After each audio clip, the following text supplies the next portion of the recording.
Hi, I'm Commander Chris Hadfield, astronaut from the International Space Station. Science is just organized curiosity. That's all science is. It's a way of trying to catalog and understand the things that you're curious about. The space station, because we're living in a almost no gravity, where there's just tiny traces of gravity environment, it allows you to be curious about things that normally you couldn't see or understand. And so there's a huge number of experiments on board that take advantage of that environment. Looking at how fluids behave, looking at how flame behaves, looking at the changes to the human body, looking at how tiny particles in a fluid behave.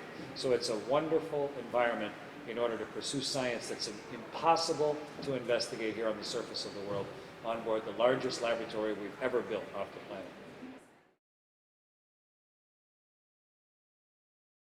We've done a lot of work recently on the space station looking at how fluids behave when they're running through really small tubes, which is capillary flow. And it's been really interesting where we have heat-driven flows, where because there's no gravity, it becomes non-intuitive.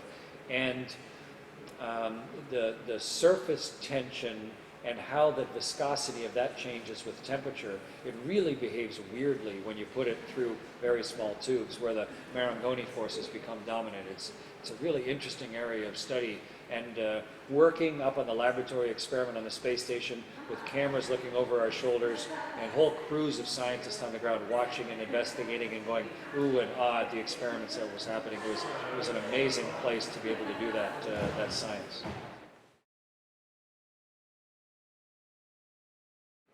If you want people to stretch the edges of their imagination, it really helps if you can show them things that they don't expect. When I was on the space station, I just wrung out a cloth, and the way the water behaved was not what people are used to, and it made people think. Millions of people watch something as simple as wringing out a cloth because the behavior and the visuals were different than they expected. And Planetarium do the same things. People think they understand the night sky, or they think they understand what a planet is or what an orbit is, but when you can actually build a structure that shows people the reality of something and makes them go, huh, that's not what I thought, that's different than I expected, it inspires people to new ideas. It inspires people to be curious beyond where they even knew their curiosity lay. And that's one of the beauties of either an old analog type of planetarium with the big monster in the middle, or the new digital ones that are so much more capable. It inspires people to think beyond themselves, especially our young. And that's who we're counting on to understand our world better and everything that lies beyond.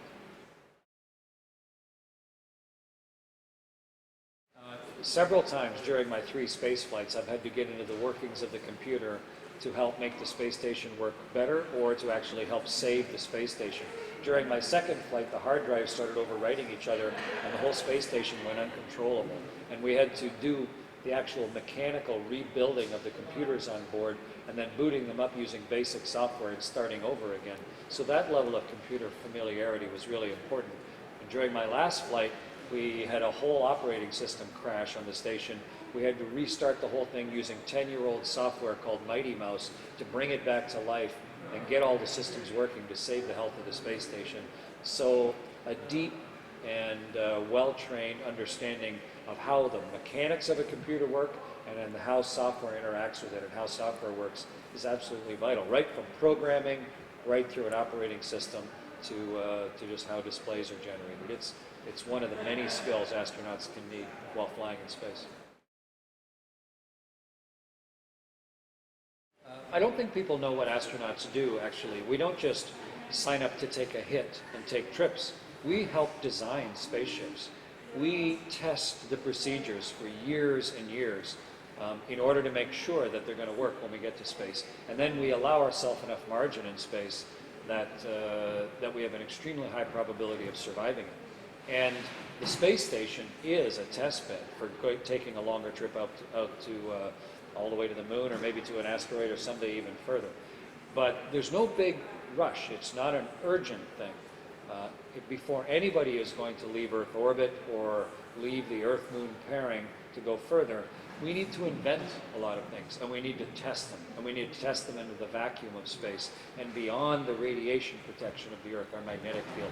It's a slow, incremental test and proceed type of process. It's not just launching and hoping. That's no way to explore anything. And so I would love to do it, but the part that would be the most interesting would be involved in the 10 years prior of making and qualifying and testing and proving the ships before we trust them to take us further from Earth.